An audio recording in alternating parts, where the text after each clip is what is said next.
ونعوذ بالله من شرور أنفسنا ومن سيئات أعمالنا من يهد الله فلا مضل له ومن يضلل فلا هادي له أشهد أن لا إله إلا الله وحده لا شريك له وأشهد أن محمدا عبده ورسوله الذي لا نبي بعده أما بعد.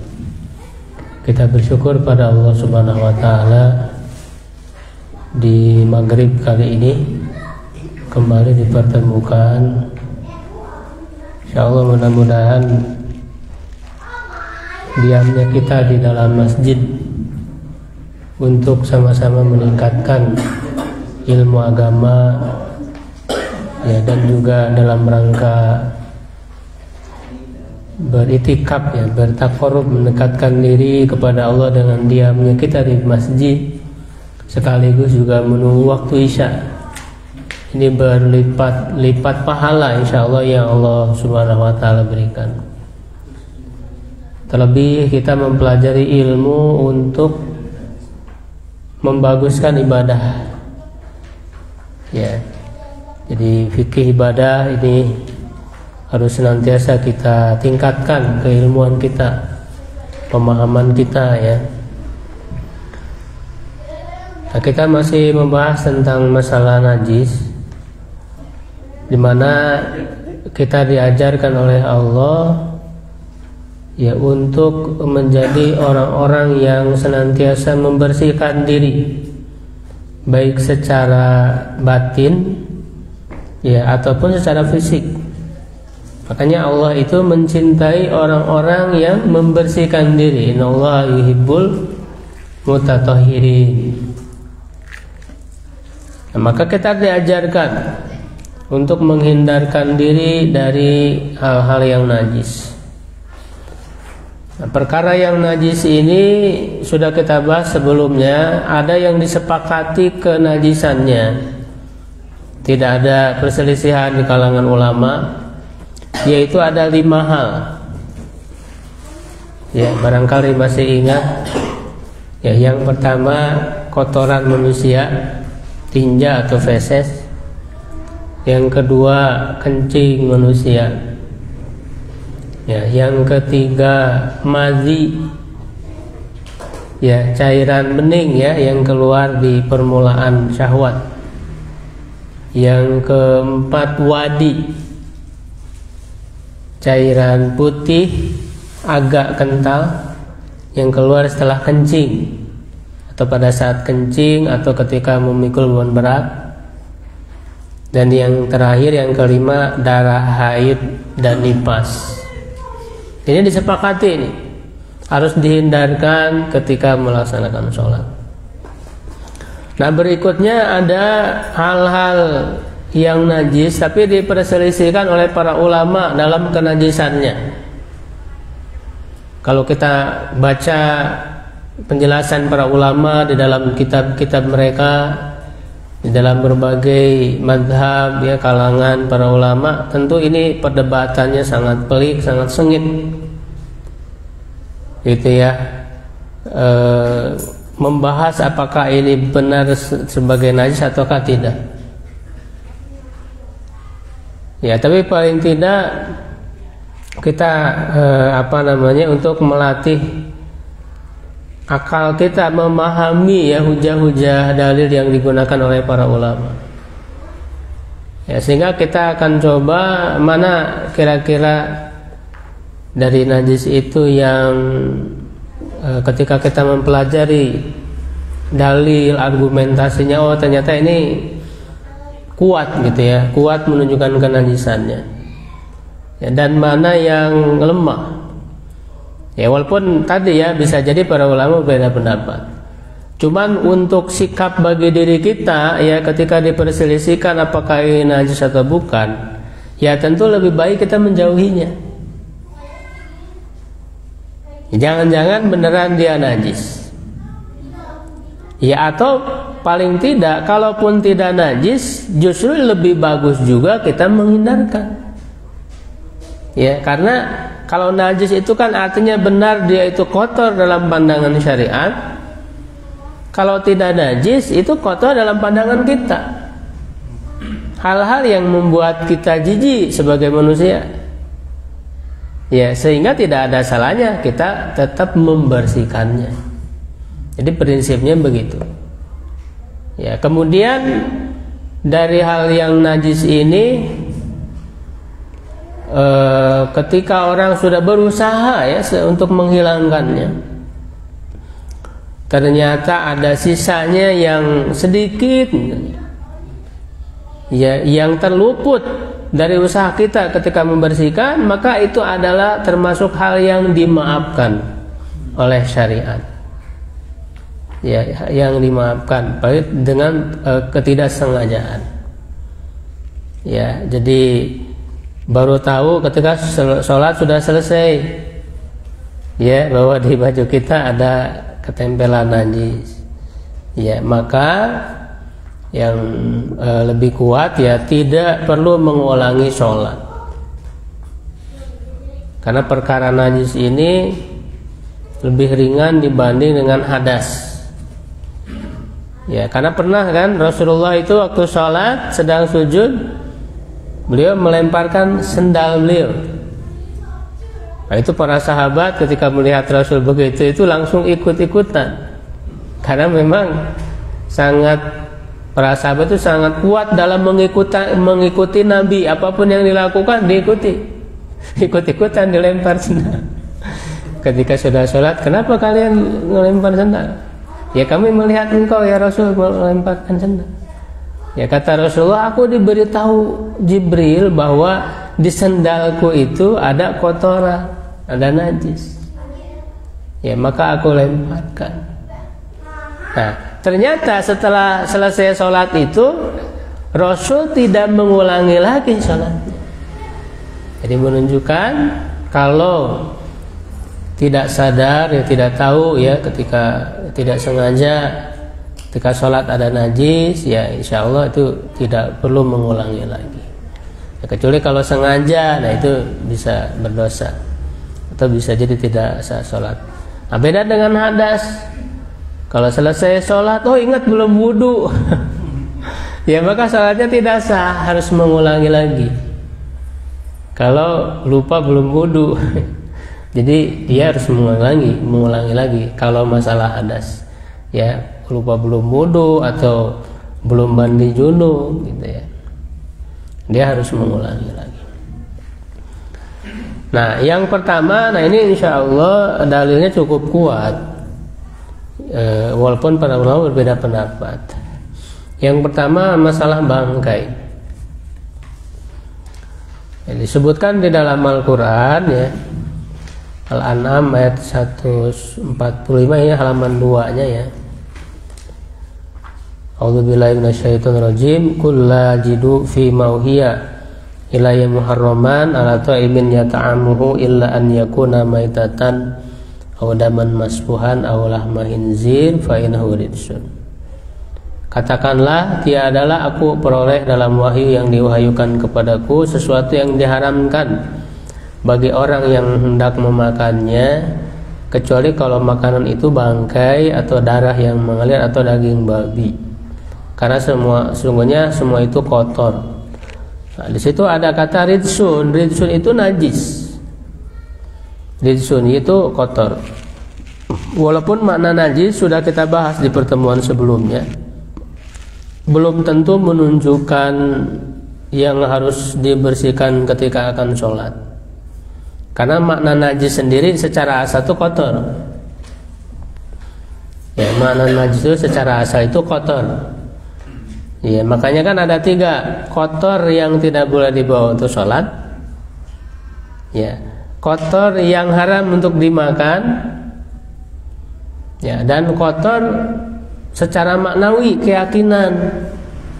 Seperti orang-orang musyrik itu najis, maksudnya najis keyakinannya, bukan badannya. Kalau badannya nggak apa-apa, kita bersalaman dengan non-muslim tidak harus dicuci, ya kan?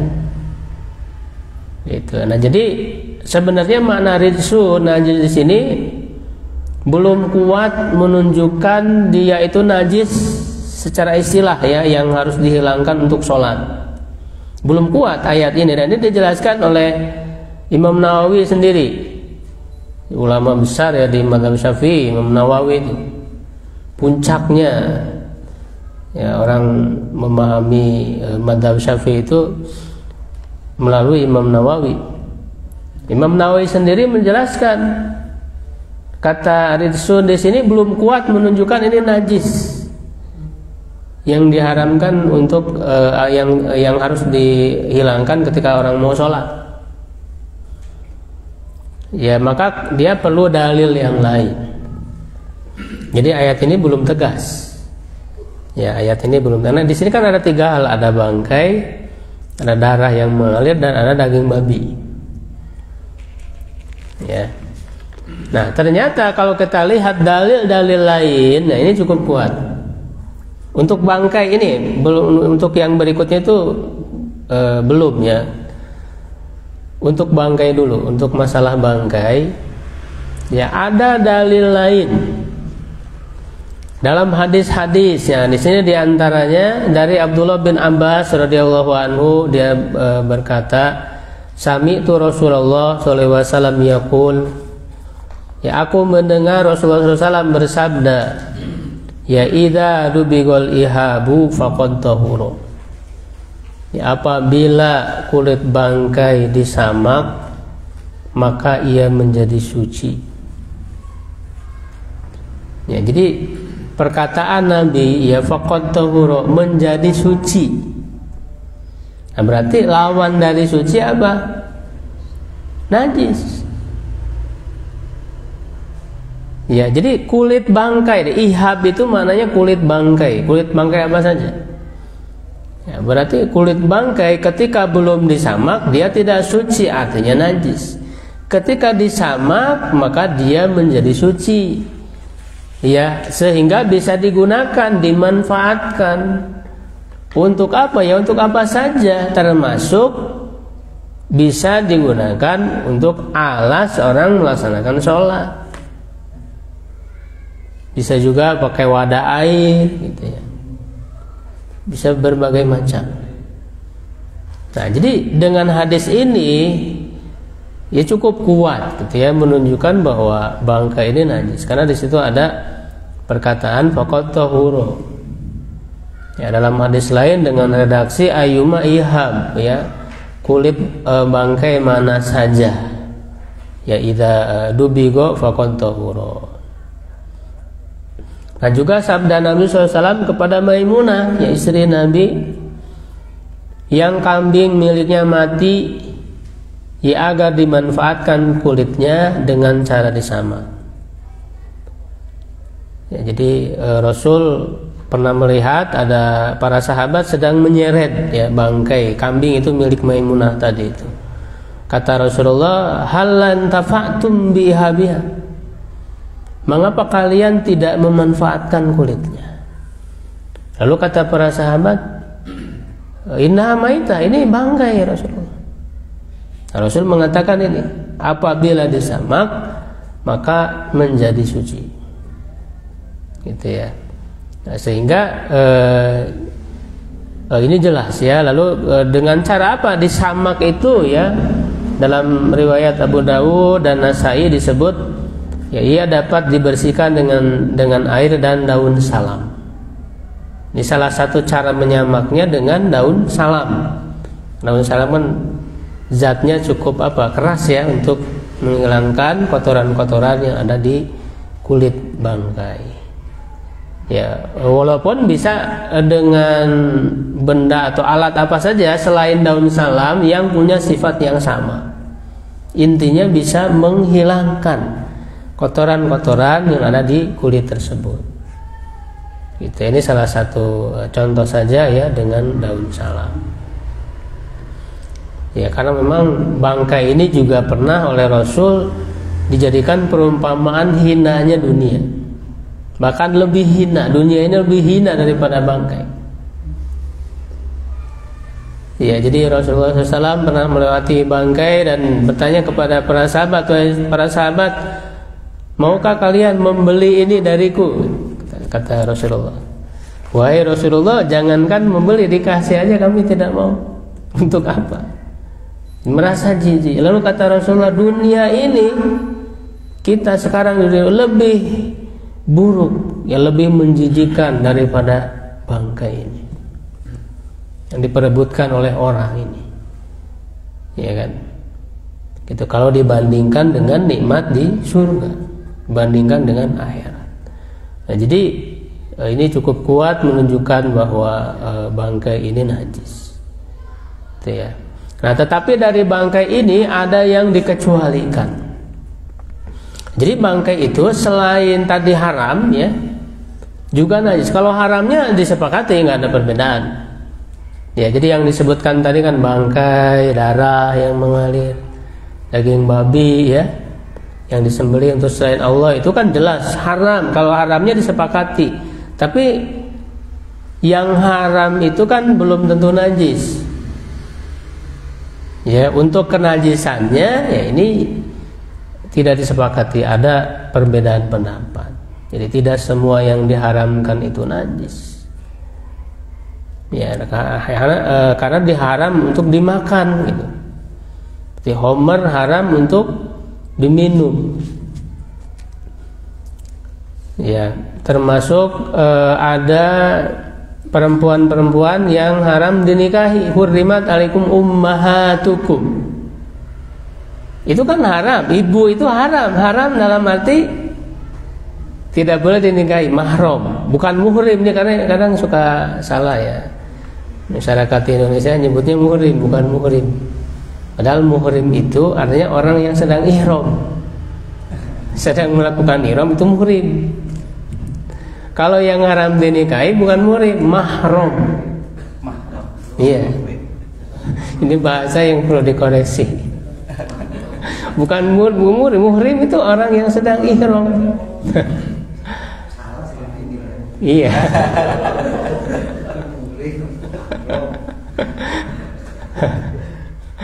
Ya makanya yang ngaji insya Allah paham ya. Itu bahasa Arab, ya, bahasa hadis. Ya makanya perempuan tidak boleh bepergian kan, lebih dari 3 hari illa ma'adhi mahramin, kecuali bersama mahramnya, bukan muhrim, mahram. Ya, nah itu kan ada perempuan-perempuan yang mahram, haram dinikahi, dia haram. Tapi apakah najis bersentuhan dengan mahram, dengan ibu, dengan saudari perempuan, dengan bibi? Kan tidak najis. Ya kan, apakah membatalkan wudu? Juga tidak. Jadi itu disepakati kalau bersentuhan kulit dengan mahram itu, sepakat para ulama tidak membatalkan wudu. Ya, jangankan najis, membatalkan wudu saja tidak. Sepakat. Mazhab Syafi'i sendiri itu kan mazhab Syafi'i yang mengatakan bersentuhan kulit laki-laki dan perempuan itu kan membatalkan wudu. Tapi kalau dengan mahram tidak. Dalam mazhab Syafi'i juga. Ya kan? Nah, walaupun nanti kita akan pelajari, kita berbeda ya dalam memilih. Dengan mazhab Syafi'i yang lebih kuat tidak membatalkan wudu sebenarnya, bersentuhan kulit antara laki-laki dan perempuan. Karena makna aula mastumun nisa di dalam Al-Quran itu lebih kuat, maknanya itu berhubungan suami istri, bukan sebatas menyentuh. Karena dalilnya kuat nanti ketika Rasul sedang sholat malam, itu Aisyah itu kan menghalangi tangannya, kalau Rasul digeser. Bersentuhan Rasul dan Aisyah ketika Rasul sedang sholat. Ya, dan Rasul tidak membatalkan sholatnya. Istri itu kan bukan mahram, makanya boleh dinikahi. Ya. Istri itu kan boleh bersentuhan karena sudah nikah gitu kan. Tapi istri itu kan bukan mahram, karena kalau mahram nggak boleh dinikahi. Sehingga menurut mazhab Syafi'i, ya bersentuhan dengan istri itu batal wudunya. Menurut mazhab Syafi'i. Ya, sehingga di Indonesia juga kan banyak. Makanya jadi suka jadi main-main gitu ya setelah wudu itu. Ya, bercanda jadi supaya batal lagi, supaya wudhu lagi. Ya, sampai kemudian bahkan terjadi percekcokan dan sebagainya gitu ya, gara-gara itu. Nah, yang lebih kuat insya Allah tidak batal karena tadi dalilnya sahih, hadisnya itu di Sahih Bukhari. Jadi Rasul pernah menyentuh Aisyah waktu sholat. Kalau bersentuhan membatalkan wudhu, harusnya Rasul membatalkan sholat, wudhu lagi. Nah ini tidak, ya kan? Makanya para ulama Syafi'i ketika menghadapi hadis ini rada bingung juga mereka. Ya rada bingung karena ini jelas di sini. Itu diakui oleh Imam Nawawi dan sebagainya. Gitu ya. Nah, jadi itu tidak semua yang haram itu najis. Gitu, mahram haram dinikahi, tapi ketika bersentuhan tidak najis gitu kan. Ya. Nah, jadi tidak otomatis najis. Ya kalau haramnya disepakati, homer haram diminum, belum tentu dia najis. Perlu kepada dalil lain. Makanya tadi ya ketika dikatakan ritsun, ini kan lebih kuatnya maksudnya haram, kotor, haram dimakan. Ya, dan tentu ketika Allah bilang itu kotor, itu najis, tentu membahayakan bagi manusia. Baik di dunia ataupun di akhirat. Ya, di dunia pasti akan membahayakan itu. Hal-hal yang Allah haramkan itu karena kan kembalinya kepada kita. Maslahatnya, manfaatnya Allah kan nggak butuh gitu. Ibadah kita nggak butuh ketaatan kita, kembali kepada kita. Dan itu dibuktikan misalnya kenapa babi diharamkan, banyak sekali madorotnya. Ya bisa di-list gitu apa saja madorot bahaya dari daging babi itu, ya kan? Dengan pemeriksaan yang dilakukan oleh manusia itu akan ketahuan, dan itu hikmah. Allah itu Maha Pengasih, Maha Penyayang, sayang kepada kita. Tapi manusia nggak mau diatur, padahal buat kepentingan kita sendiri, ya kemaslahatan kita sendiri, gitu ya. Nah, jadi ada yang dikecualikan dari bangkai ini, ya, yang ini selain tadi tidak najis juga halal. Jadi dikecualikan artinya halal dan tidak najis. Yang pertama bangkai ikan dan belalang. Sebagaimana dalam hadis dari Ibnu Umar ya, dia berkata Rasulullah SAW bersabda, "Uhillat lanal maitatan wa daman." Dihalalkan bagi kami 2 bangkai dan 2 darah. Nah, ini kan bangkai dan darah itu jelas haram. Tapi di sini dikecualikan.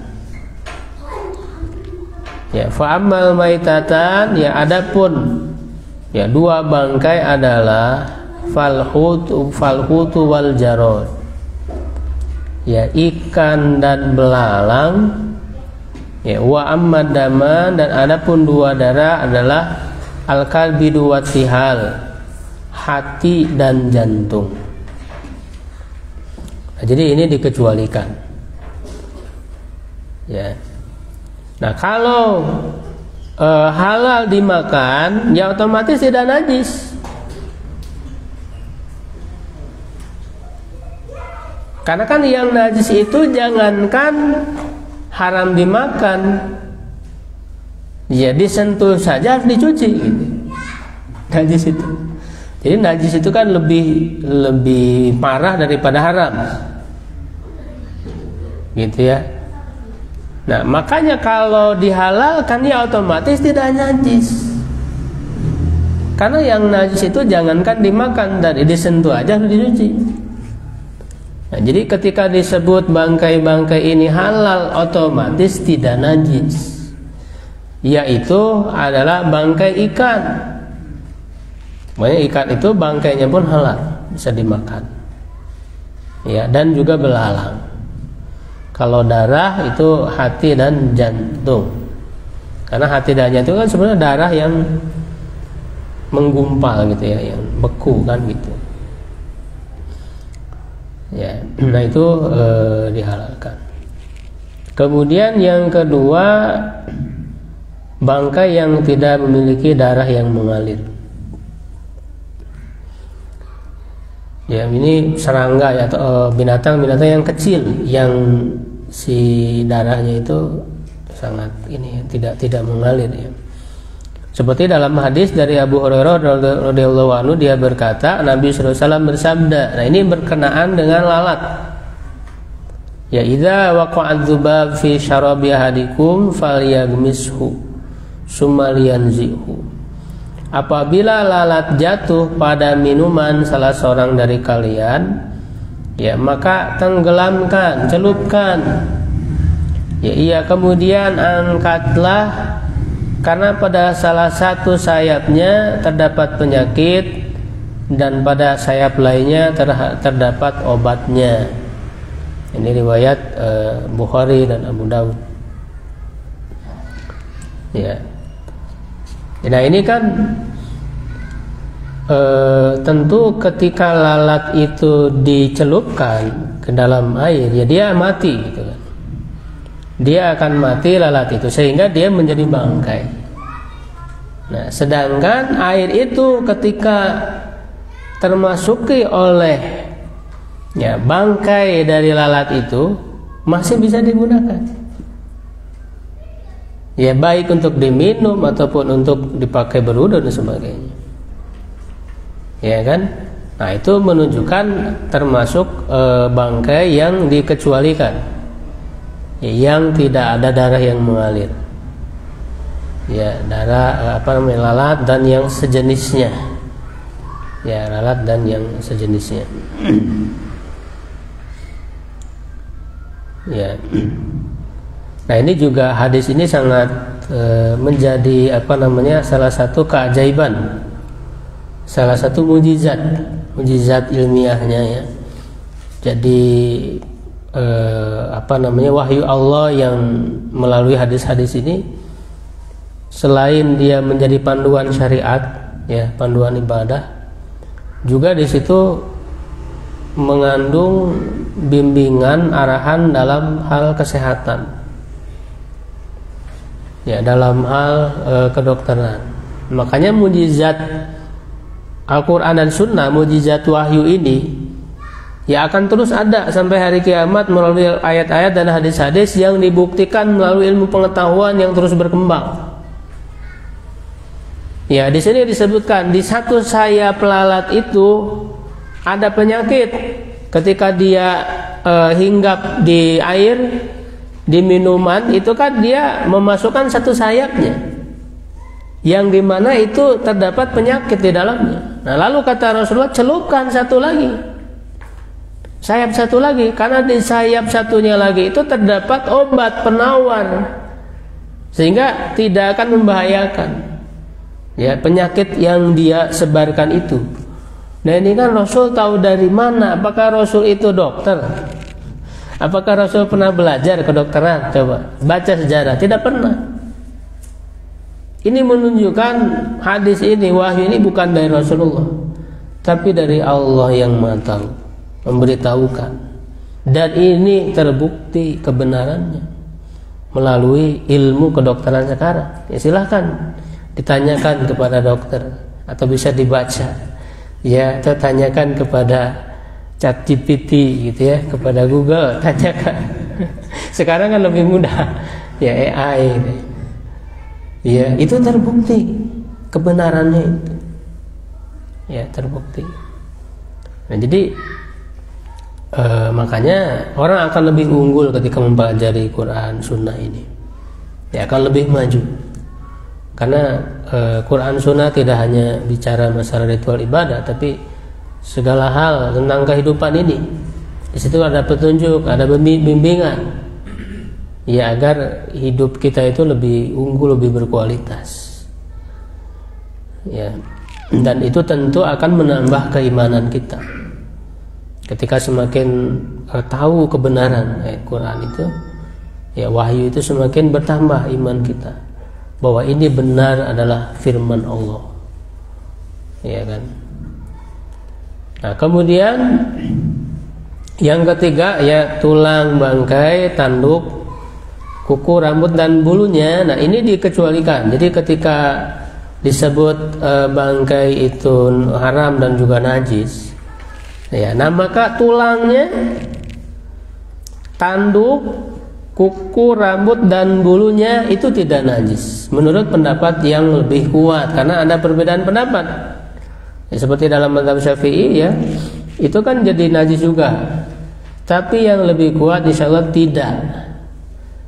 Ya, di sini misalnya Imam Bukhari dalam Sahihnya menukil, ya, dari beberapa kalangan salaf, para ulama salaf.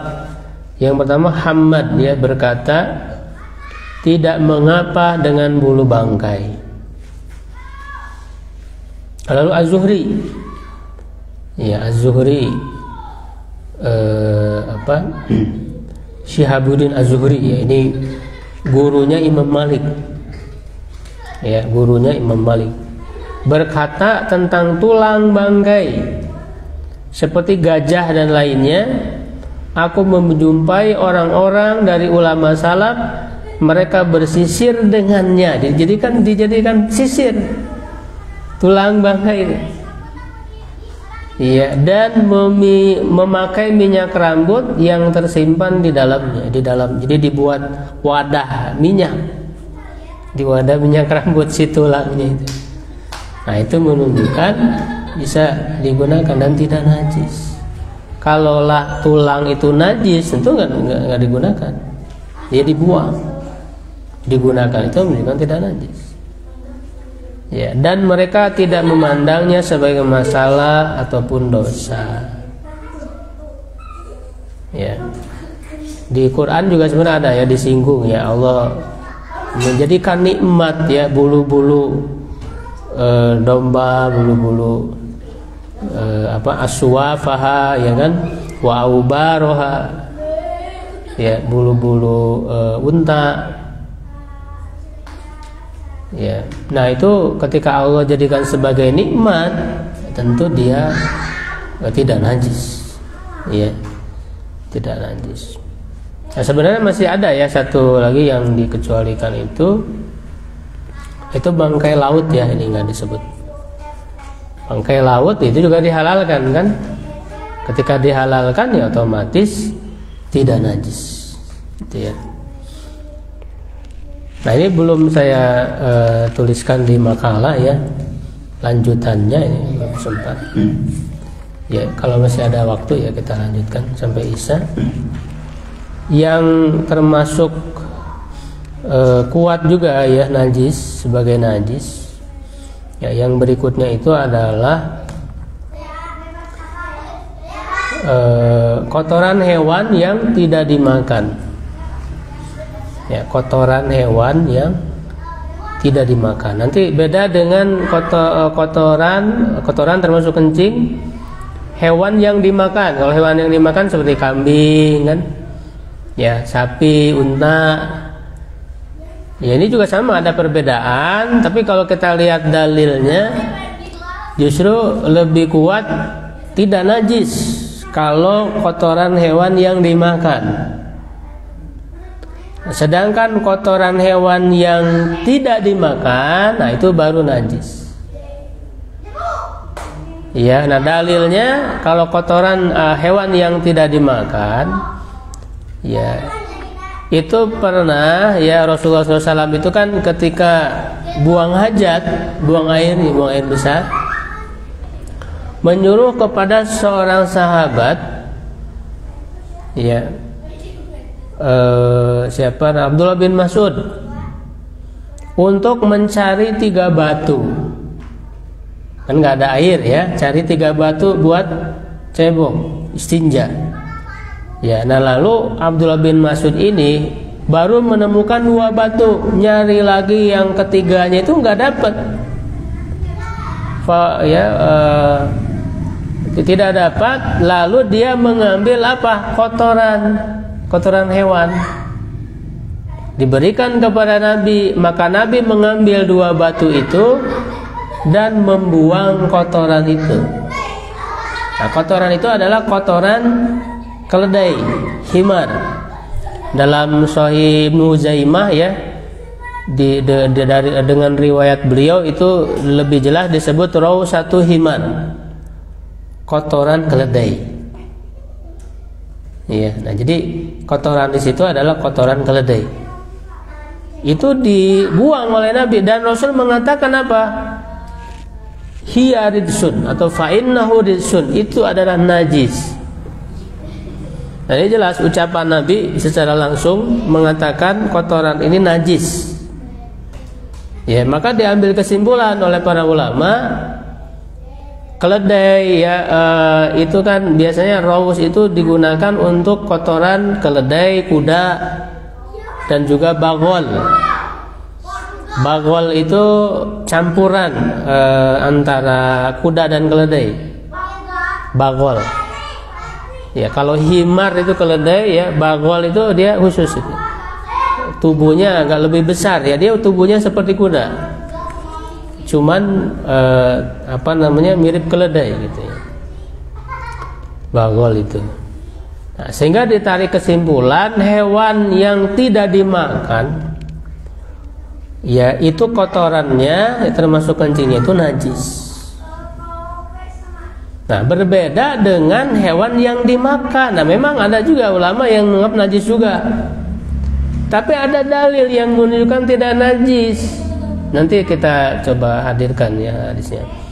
Yaitu hadis yang Rasul menyuruh orang untuk berobat dengan kencing unta. Pernah dengar nggak? Jadi ada orang yang mengadukan penyakit kepada Rasul. Kata Rasul, minum air kencing unta. Kalau disuruh diminum menunjukkan tidak najis. Gitu ya. Udah menit lagi azan?